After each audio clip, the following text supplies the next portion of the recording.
The morning sun filtered through the tall windows of the Anderson mansion, casting long shadows across the marble floors. Isabella Morales clutched her small bag of belongings as she gazed up at the imposing three-story home. The estate sprawled across 5 acres in the most exclusive neighborhood in the city, surrounded by perfectly manicured gardens and a security gate that had scrutinized her papers for nearly 15 minutes before allowing her entry. "This is it," she whispered to herself in Spanish, a habit she couldn't shake even after 6 years in America. At 28, Isabella had cleaned many houses, but nothing like this palace of glass and stone.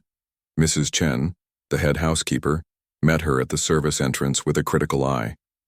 "You're late," she said, though Isabella had arrived 10 minutes early. "I'm sorry," Isabella replied, lowering her eyes. "The bus was delayed," Mrs. Chen sighed. "Mr. Anderson is very particular about punctuality. Remember that tomorrow." She handed Isabella a crisp black uniform. "Change quickly. I'll show you your duties." The uniform was too large, but Isabella didn't complain. Jobs like this were rare, especially for someone without papers that could withstand serious scrutiny. The agency had warned her that the position had already cycled through 3 housekeepers in the past month. "The pay is excellent," the agency woman had said, "but he's demanding." Isabella needed this job desperately. Her mother back in Colombia required expensive medication, and her younger brother was still in school. Each month she sent home most of her earnings, keeping just enough to afford her tiny shared apartment and bus fare. "You'll be responsible for the East Wing," Mrs. Chen explained as she led Isabella through corridors that seemed endless. "This includes 7 guest bedrooms, 5 bathrooms, the small library, and—" She paused, her voice dropping slightly. "Miss Sophia's quarters." Isabella nodded, memorizing the layout. "Who is Miss Sophia?" Mrs. Chen's face softened for the first time. "Mr. Anderson's daughter. She's 16. There was an accident 3 years ago." She hesitated. "She's in a wheelchair now, paralyzed from the waist down." "I understand," Isabella said quietly. "No, you don't," Mrs. Chen replied, not unkindly. "She was a dancer before. Ballet mostly, but she loved all kinds of dance. Now she hardly speaks.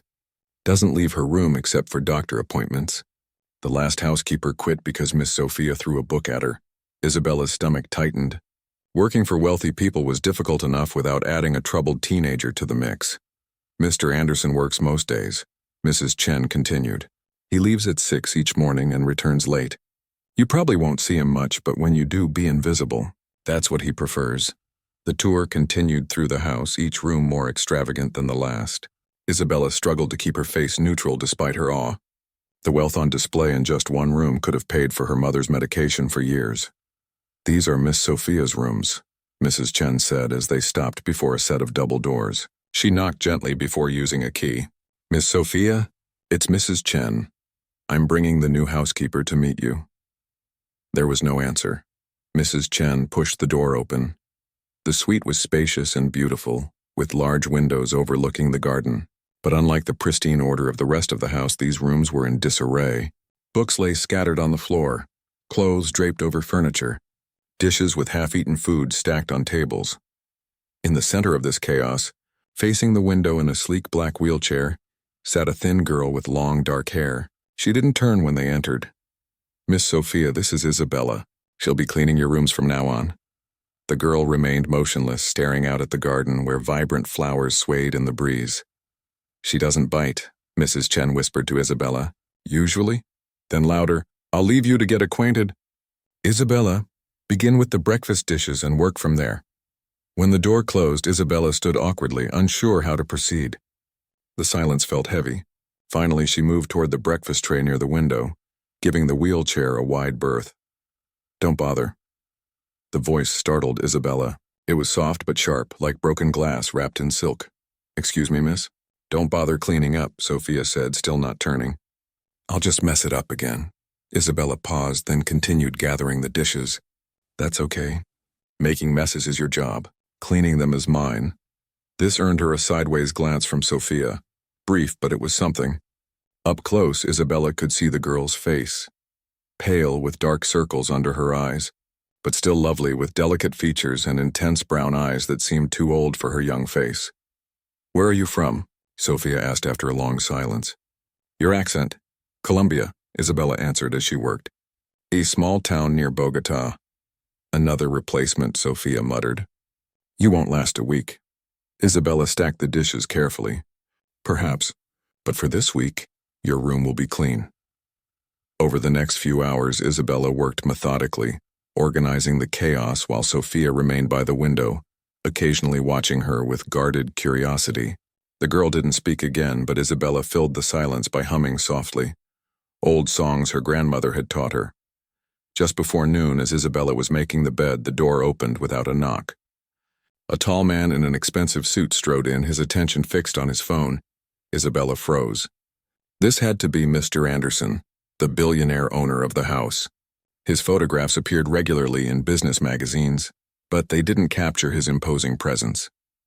He was older than she expected, maybe 50, with streaks of gray in his dark hair and lines of exhaustion etched around his eyes. Sophia, Dr. Patel is coming at 3 instead of 4, he said without looking up from his phone. I have to be in a meeting, so Mrs. Chen will take you. Fine, Sophia replied, her voice flat. Mr. Anderson finally looked up, noticing Isabella.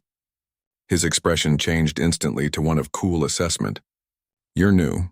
It wasn't a question, but Isabella nodded anyway. Yes, sir. I started today. He studied her for a moment, his gaze making her uncomfortably aware of her oversized uniform and worn shoes. The East Wing needs to be spotless for dinner guests this weekend. Mrs. Chen will give you the details. Then, to Sophia. Try to cooperate with this one. Sophia turned her wheelchair slightly away from him. A silent dismissal. Mr. Anderson sighed, a small, contained sound of frustration, before leaving as abruptly as he had arrived. The door closed behind him with a soft click that somehow seemed louder than a slam. That's how he is, Sophia said unexpectedly. Brief appearances, business updates, then gone. The great Richard Anderson, too busy building his tech empire to notice his daughter is dying inside. Isabella placed a pillow on the freshly made bed. Is that what you're doing? Dying inside? Sophia's eyes widened at the direct question. What would you know about it? Nothing, Isabella admitted. I don't know what it's like to lose the ability to walk, but I know about loss. Sophia turned her wheelchair fully toward Isabella for the first time. What have you lost? Isabella hesitated, then decided on honesty. My father when I was 12. My home when we couldn't pay the bills.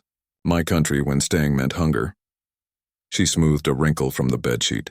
Not the same as your loss. But pain recognizes pain. Something shifted in Sophia's expression, not softening exactly, but a crack in the hard shell she presented to the world. The physical therapist says I could regain some function with work, Sophia said after a long pause. But what's the point? I'll never dance again. Perhaps not as before, Isabella agreed, surprising Sophia, who clearly expected empty encouragement. But there are many ways to dance, Sophia scoffed, gesturing at her legs. Not with these. Isabella finished with the bed and moved to organize the books scattered across the floor. Among them were several about dance. Histories, biographies of famous ballerinas, photo collections of performances. She picked up one with a worn cover, clearly read many times. You still love it, she observed. Dance, Sophia looked away. It doesn't matter. Isabella placed the dance books on the nightstand within easy reach. In my village there was an old man, Senor Vega. He lost both legs in an accident at the factory. Every festival he would sit in his chair and dance with his hands, his arms, his face. People said he expressed more with half a body than most did with their whole selves. A charming story, Sophia said, but her sarcasm lacked conviction. The rest of the day passed in relative silence. As Isabella prepared to leave that evening, Sophia spoke again. You won't last. My father, he doesn't like attachments. Not since my mother died in the same accident that did this to me. She gestured at her legs. The last housekeeper tried to be my friend. She was fired within 2 weeks. Isabella paused at the door. I'm not here to be your friend, Miss Sophia. I'm here to clean your room and earn my pay. But where I come from, we believe every person deserves basic kindness, even those who throw books. A ghost of a smile flickered across Sophia's face, so brief Isabella almost missed it. See you tomorrow, Isabella, Sophia said, turning back to the window. Until tomorrow, Isabella replied. closing the door softly behind her. Outside in the hallway, Isabella leaned against the wall for a moment, releasing a breath she hadn't realized she was holding. This job would be challenging in ways the agency hadn't mentioned. But as she walked through the grand house toward the service exit, she felt a strange determination taking root. There was more than one kind of mess in the Anderson household, and perhaps, just perhaps, not all of them were beyond cleaning.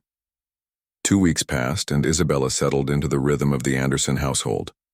Each morning she arrived before sunrise, brewing coffee for Mrs. Chen and the other staff before beginning her work in the East Wing. The massive house seemed to hold its breath until Mr. Anderson left for work, after which the staff moved more freely, speaking in normal tones rather than whispers. Sophia remained a challenge. Some days she acknowledged Isabella with a nod or brief comment. Other days she pretended the housekeeper was invisible, staring out the window for hours without moving. The teenager's mood seemed to shift like weather patterns, unpredictable and sometimes stormy.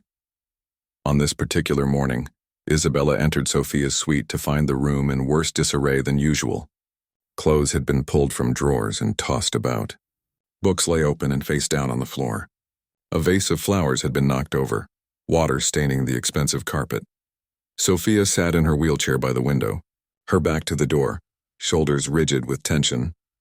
"Good morning, Miss Sophia," Isabella said calmly, as if the chaos were perfectly normal. No response. Isabella set down her cleaning supplies and began with the spilled water, soaking it up with towels from the bathroom. She worked quietly, moving around the room with practiced efficiency. After about 20 minutes, Sophia spoke. "Doctor says I should try the new physical therapy program." Her voice was tight, controlled. "Dad's flying in some specialist from Switzerland. More poking and prodding and false hope." Isabella picked up a fallen book about famous ballet dancers.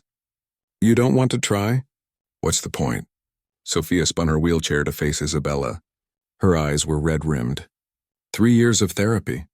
3 years of small improvements in managing expectations. I'm never going to walk again, let alone dance. They just can't admit it.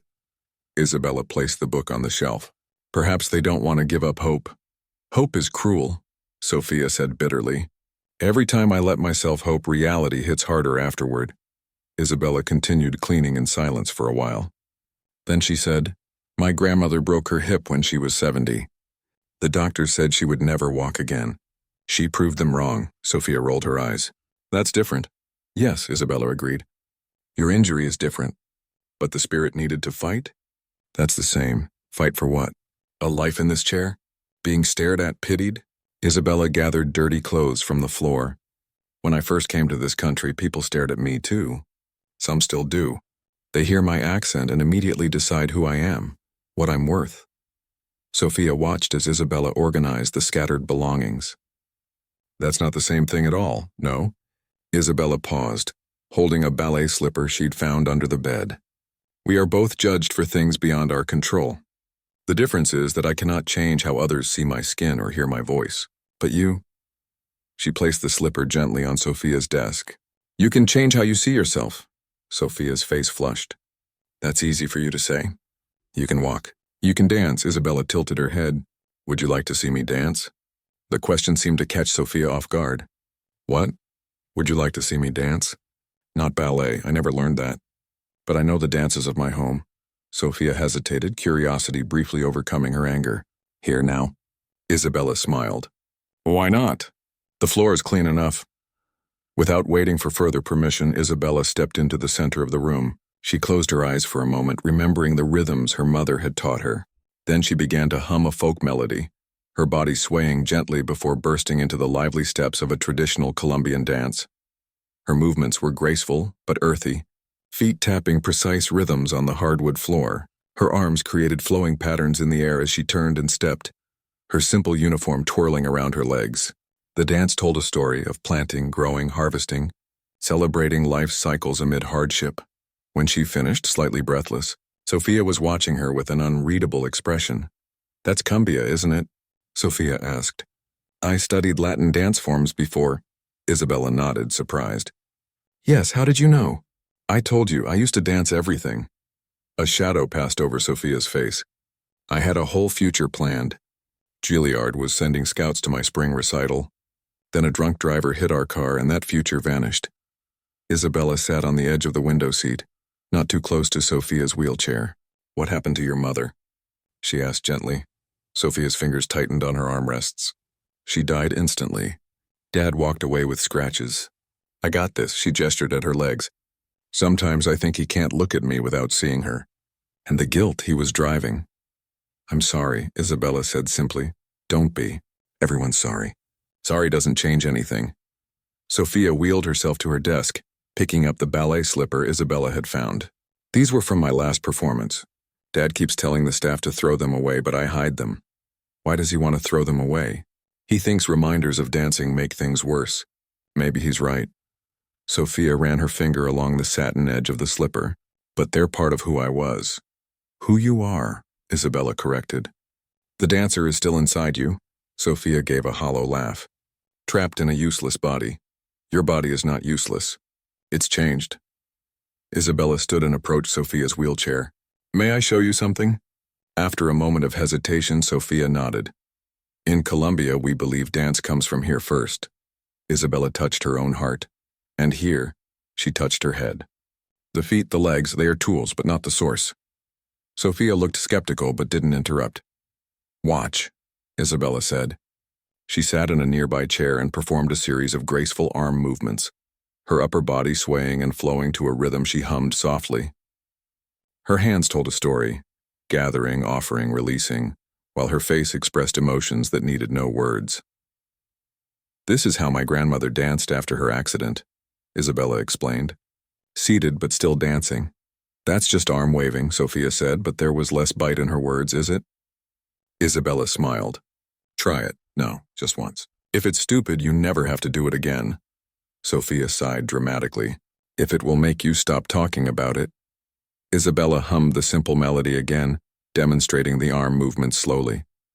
After watching with reluctant attention, Sophia awkwardly mimicked the pattern. Her movements were stiff at first, self-conscious. Close your eyes, Isabella suggested. Feel the music inside? Sophia shot her an exasperated look but closed her eyes. Gradually, her movements became more fluid, her body remembering what her mind tried to forget. Isabella hummed louder, adding complexity to the rhythm. Without seeming to realize it, Sophia began to move her shoulders, her head following the music. For just a moment, the bitterness fell away from her face. She looked 16 again, young, alive. The door opened. Sophia's eyes snapped open. Her arms dropped immediately to her sides. Mrs. Chen stood in the doorway, her expression shifting quickly from surprise to disapproval. Isabella, Mr. Anderson needs the blue guest room prepared immediately. An important client is arriving early. Her eyes darted between Sophia and Isabella. What's going on here? Nothing, Sophia said coldly, wheeling herself back to the window. She was just cleaning. Mrs. Chen's lips thinned to a tight line. Isabella, come with me, now. Isabella followed Mrs. Chen into the hallway, her heart sinking. The head housekeeper closed Sophia's door firmly before turning to face her. What were you doing? Mrs. Chen demanded in a harsh whisper. We were just talking, Isabella replied. That didn't look like talking. Listen carefully. Mr. Anderson has strict rules about Sophia's care. The staff are not to engage with her beyond basic services. No discussions about dancing, no special activities. Nothing that might upset her. But she wasn't upset, Isabella protested. She was, and it doesn't matter. Mrs. Chen cut her off. The last housekeeper thought she knew better too. She lasted 2 weeks. Is that what you want? To lose this job? Isabella thought of her mother's medication, her brother's school fees. No, she said quietly, then stick to cleaning. That's what you're paid for. Mrs. Chen's expression softened slightly. Look, I know it seems harsh, but Mr. Anderson has his reasons. That girl has been through enough doctors and therapists to fill a hospital. What she needs is stability and routine, not false hope. Isabella wanted to argue but bit her tongue. I understand. Good. Now the blue guest room needs fresh linens and a complete cleaning. And remember, Mr. Anderson will be home early today for his meeting. As Mrs. Chen walked away, Isabella stood for a moment outside Sophia's door. Through the thick wood, she could hear nothing. Was the girl sitting there, staring out the window again? Or was she perhaps trying those arm movements once more when no one could see? Isabella sighed and headed toward the linen closet. She needed this job too badly to risk it. From now on, she would just clean the room and leave, no matter how much the sadness in Sophia's eyes pulled at her heart. But as she gathered fresh sheets for the blue guest room, Isabella found herself humming that same folk melody. Some languages she thought were meant to be shared, even when the words were forbidden. For the next 3 weeks, Isabella kept her promise to Mrs. Chen. She arrived each morning, cleaned Sophia's suite efficiently, and left with minimal conversation. Sophia seemed to retreat back into herself, spending hours staring out the window or lying in bed with headphones on, deliberately ignoring Isabella's presence. The silence between them grew heavy, filled with unspoken words. Sometimes Isabella would catch Sophia watching her work, but the girl would quickly look away when their eyes met. The dance they had shared seemed like a dream from another life. One rainy Tuesday, Isabella entered Sophia's room to find her surrounded by photo albums spread across her bed. Sophia looked up briefly, her eyes red and puffy. "I can come back later," Isabella offered, already backing toward the door. "It's fine," Sophia said flatly. "Do what you need to do." Isabella began her usual cleaning routine, trying not to look at the photographs. But as she dusted the bookshelves, she couldn't help noticing the images. Sophia in colorful costumes, mid-leap across stages, her face alight with joy. In some photos, she stood proudly with trophies and medals. In others, a beautiful woman with Sophia's same dark hair hugged her tightly, both of them smiling into the camera. "That's my mom," Sophia said suddenly, noticing Isabella's gaze. Today would have been her birthday. Isabella paused her dusting. She was beautiful. She was the one who started me in dance. She drove me to every lesson, every rehearsal, every competition. Sophia traced her finger over her mother's face in one of the photos. She always said dancing was about finding freedom within structure. I never really understood what she meant until... Isabella waited, but Sophia didn't finish her thought. "My mother loved to dance too," Isabella said after a moment. "Not professionally, but at every family gathering, every celebration. She said dancing kept sadness from settling in your bones." Sophia looked up. "You still talk to her? Your mother?" "When I can. Phone calls are expensive, but we try once a month. She's sick now, that's why I'm here working. For her medicine." Sophia closed one of the albums. "At least she's still alive." "Yes," Isabella acknowledged. "I'm grateful for that." They fell silent again. Isabella continued cleaning, moving to the bathroom to scrub the shower. When she returned to the bedroom, Sophia had put away most of the albums except one, which lay open on her lap. "I was supposed to dance the lead in Giselle that spring," Sophia said, as if continuing a conversation they'd been having all along. "I'd been practicing for months. In this picture, I was working on the mad scene. It's technically challenging because you have to appear completely unhinged while maintaining perfect control." She laughed, without humor. "Ironic, right? Now I'm actually unhinged with no control at all." Isabella put down her cleaning supplies and approached carefully. "May I see?" Sophia hesitated, then turned the album so Isabella could view the photograph. It showed a younger Sophia in a simple practice outfit, her body curved in an expressive pose, her face transformed by emotion. "You were telling a story with your whole self," Isabella observed. "That's what dance is," Sophia said, "telling stories without words." She closed the album and set it aside. "But that's over now." Isabella wanted to argue but remembered Mrs. Chen's warning. Instead, she simply said, "Your mother would be proud of how hard you worked." "She'd be disappointed in what I've become," Sophia replied bitterly. "A shut-in who's given up on life. Is that what you think you are?" Sophia shrugged. "It's what my father thinks. I hear him talking to the doctors.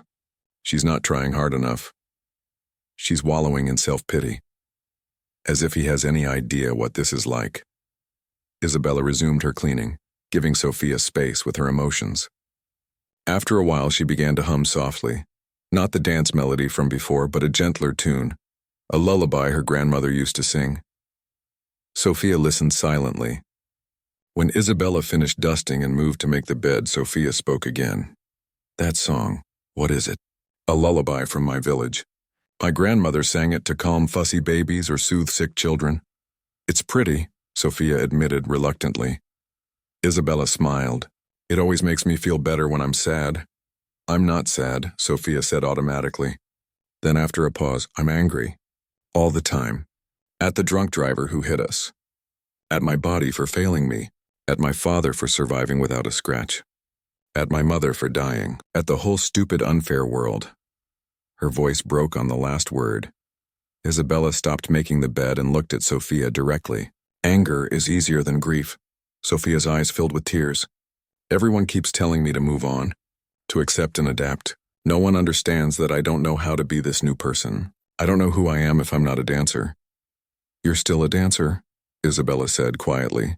Don't start that again, Sophia snapped, wiping roughly at her eyes. Mrs. Chen already warned you, didn't she?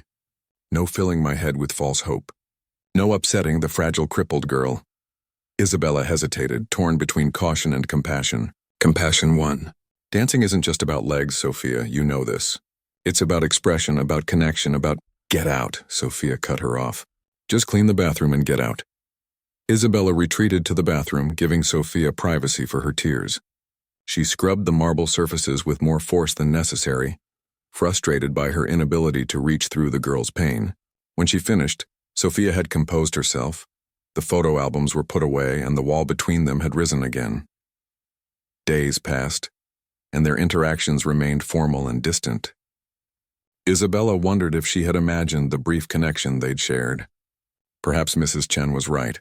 What Sophia needed was stability and routine, not the false hope Isabella had tried to offer. Then came the thunderstorm. It struck on a Friday evening just as Isabella was finishing her shift. Lightning cracked across the sky, followed by booming thunder that seemed to shake the mansion's foundations.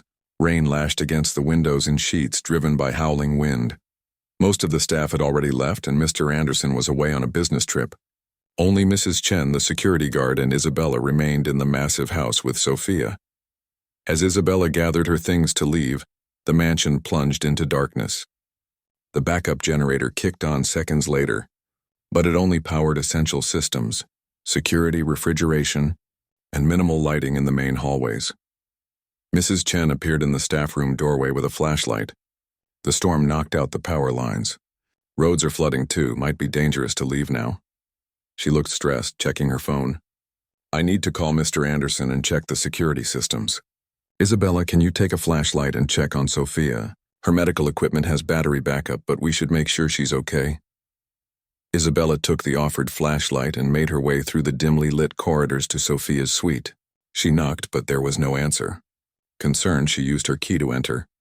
The room was dark except for faint emergency lighting. Isabella swept her flashlight around the space. Sophia, it's Isabella. Are you all right? No response. The bathroom door was open and a quick check confirmed it was empty. Isabella's heart rate increased. Where could she be? A crash of thunder rattled the windows, followed by a small sound. A whimper, barely audible. Isabella directed her flashlight toward Sophia's bed. There, huddled on the floor between the bed and wall, was Sophia. She had somehow gotten herself out of her wheelchair and was pressed against the wall, her eyes wide with terror. Isabella rushed over, kneeling beside her. Sophia, are you hurt? What happened? Sophia was trembling violently. I fell, trying to close the curtains, the lightning. Another thunderclap cut off her words and she flinched violently. You're afraid of storms? Isabella asked gently. Sophia nodded, looking ashamed. Since the accident. The crash, there was a storm that night too. Isabella understood immediately. The sounds trigger memories. I can't stop shaking, Sophia whispered. I feel like I'm back in the car, metal crushing my legs, rain pouring through the broken windows. My mother not answering when I called for her. Isabella placed her flashlight on the floor, casting a soft glow around them. Look at me, Sophia, you're not in the car. You're home and you're safe. Sophia's breathing was too fast, too shallow. I can't breathe. You're having a panic attack, Isabella said, recognizing the signs. My brother gets these too. Here, take my hand. Sophia gripped Isabella's hand with surprising strength. Now breathe with me, Isabella instructed. In through your nose, 1, 2, 3, 4, hold it. Now out through your mouth, 1, 2, 3, 4, 5, 6. They breathed together while thunder continued to roll outside. Gradually, Sophia's breathing slowed, matching Isabella's rhythm. That's it, Isabella encouraged. You're doing great. I'm pathetic, Sophia said between breaths, cowering on the floor like a child. Fear is not pathetic, Isabella replied firmly. Fear is human.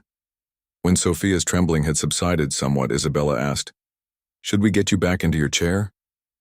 Sophia shook her head. Can we just stay here for a bit? The floor feels solid. Safe. Of course. They sat together in the dim light as the storm raged outside. To distract Sophia from the thunder, Isabella began to tell stories about her village in Colombia, the annual festival where everyone danced in the square, the time her brother got stuck in a tree trying to rescue a cat, the old legends her grandmother told on nights when the electricity failed. Sophia listened, her grip on Isabella's hand gradually relaxing. When a particularly loud thunderclap made her tense again, Isabella began to hum the lullaby from earlier, her free hand moving in gentle, flowing gestures that caught Sophia's attention. What are you doing? Sophia asked. Dancing with one hand, Isabella explained. My grandmother showed me. When words fail, movement speaks.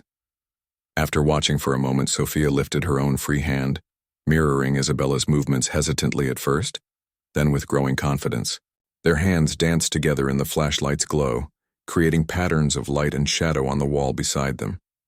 For the first time in weeks, Sophia smiled. A small, fragile thing, but real. And in that moment, something shifted between them, a connection rebuilt on stronger foundations than before. The storm marked a turning point. Though neither Sophia nor Isabella mentioned that night to anyone else, something had changed between them. Their previous formality dissolved, replaced by a quiet understanding. Sophia no longer pretended Isabella was invisible, and Isabella no longer limited herself to impersonal cleaning. They developed a routine. Isabella would finish her regular duties, then spend her last 15 minutes with Sophia, showing her simple hand dances or upper body movements adapted from traditional Colombian dances. Sophia began to share techniques from her ballet training, ways to express emotion through subtle gestures, how to tell stories with just the tilt of a head or the curve of a wrist. Ballet is all about creating illusions, Sophia explained one afternoon as she demonstrated an elegant port de bras, making difficult things look effortless, making earthbound bodies appear weightless. Isabella watched, fascinated by the precision in Sophia's movements. In my village dances, we embrace the effort. We want people to see our strength, our connection to the earth. Show me, Sophia said, and Isabella demonstrated, her upper body strong and grounded even while seated on the edge of Sophia's bed. Your shoulders are too tense, Sophia critiqued. Try it with your neck elongated. Like this. They worked together, each learning from the other, careful to keep these sessions brief and private. Mrs. Chen seemed satisfied that Isabella was following the rules. As Sophia's mood had stabilized, no more dramatic outbursts or destroyed rooms. What no one realized was that Sophia had begun doing more than just hand dances. When alone, she practiced the upper body exercises Isabella taught her, combining them with arm positions from her ballet training. She started using her lightweight training weights during these private sessions, building strength in her arms and core. One morning, Isabella arrived to find Sophia sitting by her desk rather than in bed or by the window. I've been thinking, Sophia said without preamble, about what you said, that I'm still a dancer. I want to try something, but I need your help. Isabella set down her cleaning supplies. What kind of help? I want to see if I can... Sophia hesitated. I want to dance with my chair, not just sitting in it but moving with it. Using it as part of the dance, Isabella considered this.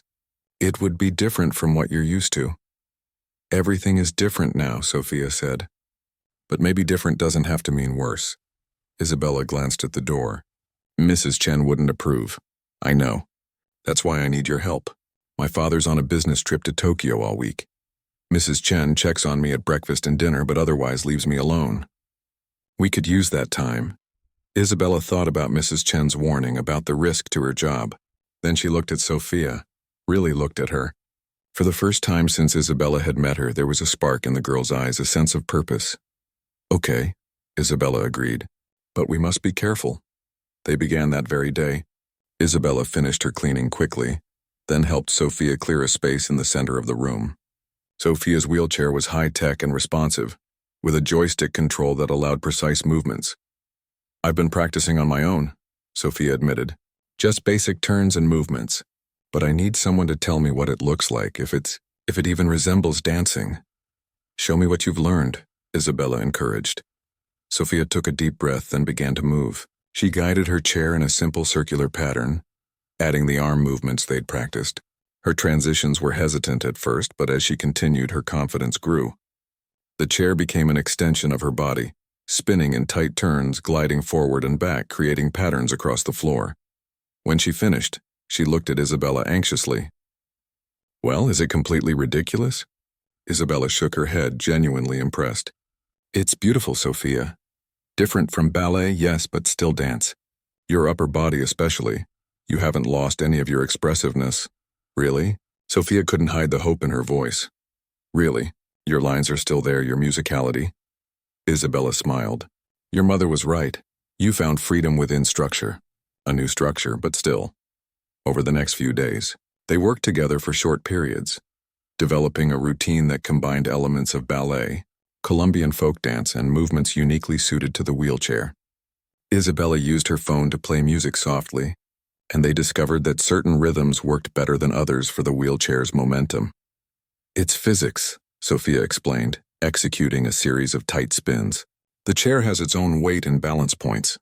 I'm learning to work with them instead of fighting against them. Isabella marveled at the transformation in Sophia. The bitter, angry girl was still there beneath the surface, but alongside her now was this focused young woman, attacking a new challenge with determination and creativity. On Thursday afternoon, their sixth secret session, Sophia attempted a complex sequence, a series of turns followed by a sudden stop and change of direction, paired with flowing arm movements. Almost, Isabella said, but your right turn is too tight. Try letting the chair carry through the momentum more. Sophia nodded, backing up to try again. Neither of them heard the footsteps in the hallway. Sophia started the sequence again, her face intense with concentration as she executed the turns, her arms moving in graceful arcs above her head. Isabella counted the rhythm softly. 1, 2, 3, 1, 2, 3. The door opened. Richard Anderson stood in the doorway, briefcase in hand, his expression shifting from distraction to shock as he took in the scene before him. Sophia's chair came to an abrupt halt. Isabella froze mid-count. Dad, Sophia gasped. You're back early. Mr. Anderson's face hardened as he stepped into the room, closing the door behind him. What is going on here? His voice was quiet, controlled, but Isabella could hear the anger underneath. She stepped forward. Mr. Anderson, I can explain. I wasn't speaking to you. He cut her off, his eyes fixed on his daughter.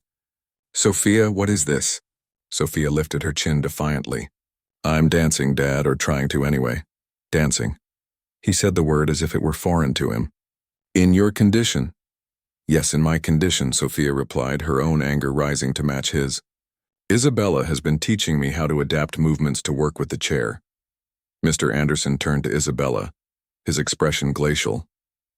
After explicit instructions to the contrary, Isabella straightened her shoulders. Sir, if I could explain, there's nothing to explain. You directly disobeyed Mrs. Chen, who was conveying my wishes. He set his briefcase down, his movements precise. You're fired. Collect your things and leave immediately. No, Sophia exclaimed, wheeling herself between Isabella and her father. You can't fire her. This was my idea. You're 16, Sophia. You don't make employment decisions in this house. Dad, please. Sophia's voice softened, almost pleading. For the first time in 3 years, I feel like myself again. Like I have a future. A future? Mr. Anderson's composure cracked slightly. Dancing in a wheelchair isn't a future, Sophia. It's a fantasy. How would you know? Sophia demanded. You've never even asked what I want. You just decided what my life should be now. Hidden away. Managed. Pitied. Mr. Anderson pinched the bridge of his nose, his voice tight. We've been through this. The doctor said I'd never walk again. They never said I couldn't live. Sophia's hands gripped the arms of her chair. Mom would have understood. She would have helped me find a way. At the mention of his late wife, Mr. Anderson's face paled. For a moment he looked lost, the powerful billionaire replaced by a grieving husband and father. Isabella stepped forward carefully. Mr. Anderson, what your daughter is doing, it's real dance. Adaptive dance. There are entire companies of wheelchair dancers performing professionally around the world. He looked at her as if seeing her for the first time. What did you say? Adaptive dance, Isabella repeated. It's recognized as a legitimate art form. There are competitions, performances. Is this true? He asked Sophia. Sophia nodded. I looked it up after Isabella showed me it was possible. There's a company in London, another in Barcelona. They tour internationally. Mr. Anderson was silent for a long moment. Then he walked to the window, looking out at the gardens his wife had designed. Your mother always said you'd dance on the great stages of the world someday. I still can, Dad, Sophia said quietly. Just not the way we thought. He turned back to them, his expression unreadable. Show me, Sophia blinked in surprise. What? Show me this. Adaptive dance. Show me what you've been working on. Sophia looked at Isabella, who gave her an encouraging nod. Sophia took a deep breath, positioned her chair, and signaled for Isabella to count. Isabella began the rhythm, and Sophia started to dance. Her movements were more tentative than before, conscious of her father's critical gaze, but as the sequence progressed, she found her flow. The chair became an instrument of expression, its movements synchronized with her upper body's graceful gestures. Isabella watched Mr. Anderson as he observed his daughter. His face remained impassive, but his eyes followed every movement with intense focus. When Sophia finished, the room fell silent. Well? Sophia asked, slightly breathless. What do you think? Mr. Anderson walked slowly toward his daughter. He crouched down until they were at eye level, something Isabella had never seen him do before. I think, he said, his voice rough with emotion, that your mother would be very proud. Sophia's eyes filled with tears. Really? He nodded, reaching out to take her hand. I've been wrong, Sophia. I thought I was protecting you from disappointment, from false hope, but instead I've been holding you back. You were grieving too, Dad, Sophia said softly. We both were. Mr. Anderson looked up at Isabella, who was trying to make herself invisible by the door. Miss Morales, she straightened. Yes, sir. I owe you an apology, and it seems I spoke hastily. The position is still yours if you want it. Isabella relaxed slightly. Thank you, sir. He stood businesslike again, though something had shifted in his demeanor. However, this situation clearly requires some rethinking. Sophia needs proper instruction, appropriate equipment. He checked his watch. I have calls to make. As he picked up his briefcase and headed for the door, Sophia called after him. Dad, what are you going to do? He paused, looking back at his daughter with an expression Isabella couldn't quite read. Part determination, part wonder, part lingering sadness. What I should have done 3 years ago, he answered. Help you find your way forward instead of dwelling on what was lost. After he left, Sophia and Isabella stared at each other in stunned silence. What just happened? Sophia finally asked. Isabella shook her head, equally bewildered. I think your father finally saw you. Really saw you. Sophia wheeled over to the window, watching her father cross the garden toward his home office, phone already at his ear. He's never looked at me like that before, she said. Not since the accident. Like I was still... Her voice caught. Still what? Isabella asked. Sophia turned to her, tears and a smile both present on her face. Still his daughter. Not just his responsibility. The weeks following Richard Anderson's discovery brought changes to the mansion that no one could have predicted. The East Wing buzzed with activity as workers converted one of the unused guest rooms into a dance studio with smooth hardwood floors, wall-to-wall mirrors, and specialized equipment. Is this really necessary? Sophia asked her father as they watched the installation of a ballet bar at wheelchair height. It seems excessive. When have I ever done anything that wasn't excessive? Mr. Anderson replied with a rare smile. Besides, if you're going to do this, you should have the proper tools. Isabella observed these changes with a mixture of amazement and wariness. Her role in the household had shifted dramatically. Instead of cleaning Sophia's rooms, she now spent 2 hours each afternoon working with Sophia on their dance routines. Mrs. Chen had been initially scandalized by this arrangement but quickly adjusted to the new normal after a private conversation with Mr. Anderson. He wants you to document everything, Mrs. Chen told Isabella, handing her a digital camera. Record Sophia's progress, the techniques you developed together. He's quite serious about this project. Project. That's what Mr. Anderson called it, as if his daughter's rediscovery of dance were a business venture. Isabella supposed that for a man like him, framing it this way made it easier to understand, to support. What Isabella couldn't quite figure out was her own place in this new arrangement. Was she still a housekeeper? A dance instructor? Something in between? Her pay had increased, but Mr. Anderson's expectations remained vague and ever-changing. One evening, after a particularly challenging practice session with Sophia, Isabella found herself summoned to Mr. Anderson's home office, a place where household staff rarely ventured. "Miss Morales," he greeted her, gesturing to a chair across from his massive desk. "Please sit." Isabella perched nervously on the edge of the seat, hands folded in her lap. The office was intimidating. Dark wood paneling, walls lined with books and awards, a view of the city skyline through floor-to-ceiling windows. "Sophia is making remarkable progress," Mr. Anderson said, studying a tablet that displayed videos of their recent sessions. "Her strength and coordination have improved significantly." "Yes, sir," Isabella agreed. "She works very hard, as do you." He set down the tablet and regarded her directly. "Which brings me to the reason I asked you here. Your current arrangement is unconventional. I think it's time we formalized your position." Isabella tensed. Was she being fired after all? "I've been in contact with several adaptive dance companies and specialists," he continued.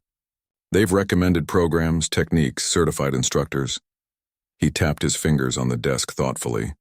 "But Sophia resists the idea of working with anyone else."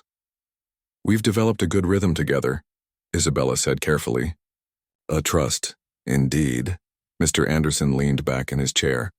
"That's why I'm proposing a new arrangement. I want to sponsor you to receive proper certification in adaptive dance instruction. The courses can be done partially online, with some in-person training on weekends. All expenses paid, of course." Isabella stared at him in shock. "Sir, in return you would continue working with Sophia, implementing what you learn. Your salary would reflect your new qualifications." He named a figure that made Isabella's eyes widen. "Additionally, I'm establishing a foundation for adaptive arts, and I'd like you to help develop its programming, based on your experiences with Sophia." Isabella struggled to find words. This offer was beyond anything she could have imagined. "Mr. Anderson, I don't know what to say. This is incredibly generous, but you're wondering why," he finished for her. She nodded. Mr. Anderson was silent for a moment, looking at a photograph on his desk, his wife and Sophia before the accident, both smiling in the sunshine. "When Clara, my wife, died, I thought I'd lost everything that mattered," he said finally. "Then I realized Sophia was still here but changed. I didn't know how to help her. The doctors, the therapists, they focused on what she couldn't do, on managing expectations." His jaw tightened. "I'm not accustomed to lowered expectations, Miss Morales. In business, when faced with an obstacle, you don't accept limitations. You innovate. You find another path." He stood and walked to the window. "But with Sophia, I failed. I accepted the prognosis. Worse, I enforced it. No dancing, no reminders of her former life. I thought I was protecting her from disappointment." He turned back to Isabella. "Until you showed us both another way." Isabella felt the weight of his words. "Sophia found her own way, sir. I just opened a door. Sometimes that's all it takes." He returned to his desk. "So will you accept my offer?" Isabella thought of her mother in Colombia, of the security this opportunity would provide for her family. She thought of Sophia, her growing confidence and joy, and she thought of herself, the dancer she had once dreamed of becoming before poverty closed that door. "Yes," she said finally. "I would be honored." Mr. Anderson nodded, satisfied. "Good, Mrs. Chen will help with the paperwork. You'll start the online courses next week." As Isabella rose to leave, he added, "One more thing. The foundation will need a name." Sophia suggested, "The Clara Anderson Foundation for Adaptive Arts. What do you think?" Isabella smiled. "I think her mother would be honored." "So do I," he replied softly. 6 months passed in a blur of activity. The mansion transformed as Sophia emerged from her isolation, taking on a role in her father's new foundation. Isabella divided her time between her certification courses, one-on-one work with Sophia, and helping to develop programs for other young people with disabilities. The Clara Anderson Foundation grew rapidly with Richard Anderson's resources behind it. They converted the mansion's ballroom into a fully accessible dance studio and began offering free classes to young people with various physical challenges. Professional dancers from adaptive companies were brought in for workshops, and physical therapists collaborated to ensure safe techniques. Isabella's family situation improved dramatically as well. Her mother received proper medical treatment, and her brother was able to continue his education without financial strain. Isabella moved from her shared apartment to a small but comfortable place closer to the Anderson estate. Sophia blossomed in ways no one had predicted. Her technical skills in wheelchair dance advanced rapidly, but more importantly, her spirit reawakened. The bitterness that had defined her for 3 years gradually gave way to purpose. She still had difficult days when the loss of her mother and her former abilities overwhelmed her, but she no longer faced those days alone. On a bright spring morning, almost exactly a year after Isabella had first entered the Anderson mansion, a special event was held in the foundation studio. Local media had been invited to cover the first showcase of the foundation students, featuring 10 young dancers with various physical disabilities who had been working with Sophia and Isabella for months. Behind the scenes, Isabella helped the performers prepare, adjusting costumes and calming nerves. Sophia moved among them in her wheelchair, offering last-minute advice and encouragement. Her own costume was a professional dance outfit in deep blue, custom designed for wheelchair performance. Nervous? Isabella asked, straightening the sparkly headband in Sophia's hair. Terrified, Sophia admitted. What if I mess up? What if people only see the chair? They won't, Isabella assured her. They'll see the dancer, the artist, just like I did. Richard Anderson appeared at the doorway, impeccable in a tailored suit. 5 minutes, he announced. The studio is full, standing room only. Dad, Sophia called him over. Do you think Mom would have liked this? All of it? Mr. Anderson knelt beside his daughter's wheelchair, taking her hand. She would have loved it, but not half as much as she would have loved seeing you become the extraordinary young woman you are now. Sophia blinked back tears. I wish she could see it. She does, he said simply. I believe that.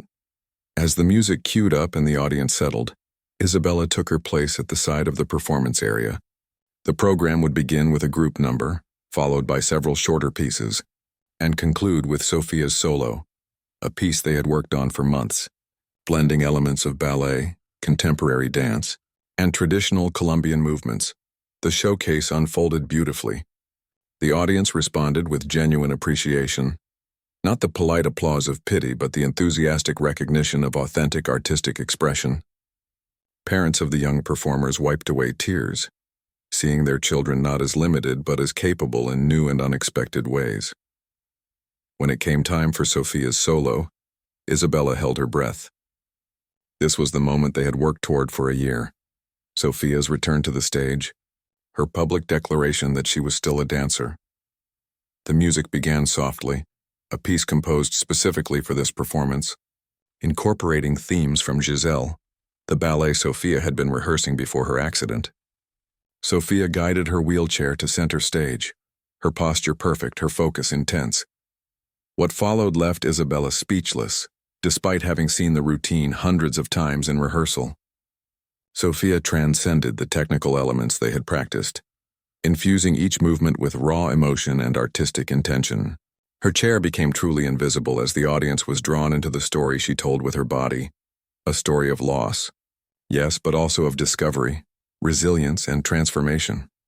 When the music ended with Sophia in a final pose, one arm reaching upward toward the light, her face lifted in an expression of hard-won joy. The silence lasted only a heartbeat before the audience erupted. The standing ovation continued as Sophia's father brought her a bouquet of lilies, her mother's favorite.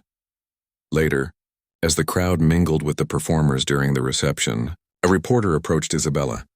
"You're the one who started all this, aren't you?" she asked. "The housekeeper who taught Sophia Anderson to dance again. What made you take that risk?" Isabella watched Sophia across the room, surrounded by admirers, her father standing proudly at her side. "It wasn't a risk," she replied. "It was a recognition. I saw the dancer she still was beneath the anger and the loss. And now, the reporter prompted. Isabella smiled. Now everyone else can see it too. That evening, after the guests had departed and the excitement had quieted, Isabella found Sophia in the garden, gazing up at the stars. Mr. Anderson had gone to his office to handle some foundation business, leaving them alone. Quite a day, Isabella said, sitting on a bench near Sophia's wheelchair. I still can't believe it happened, Sophia replied. A year ago, I thought my life was over. Now you have a future again, Isabella finished for her. Different from what you planned, but still yours. Sophia turned to look at her. Thank you, Isabella. Not just for teaching me to dance again, but for seeing me when I couldn't see myself. Isabella shook her head. You did the hard part. You chose to try again. We make a good team, Sophia said. The foundation needs us both. Is that a job offer? Isabella teased. More like a partnership, Sophia replied seriously. My father wants to expand the program nationally. We'd need to travel, develop curriculum, train other instructors. Sounds like a big project. The biggest, Sophia agreed. But think of how many lives we could change. People like me who thought they'd lost everything, finding a new way forward. Isabella looked up at the same stars Sophia had been watching. She thought about the strange, winding path that had brought her here. From her village in Colombia to this mansion. From housekeeper to dance instructor to whatever new role awaited her now. Partners. Then, Isabella said, offering her hand. Sophia took it, her grip firm and confident. Partners. Above them, a shooting star traced a brilliant arc across the night sky. Falling, yes, but beautiful in its new trajectory.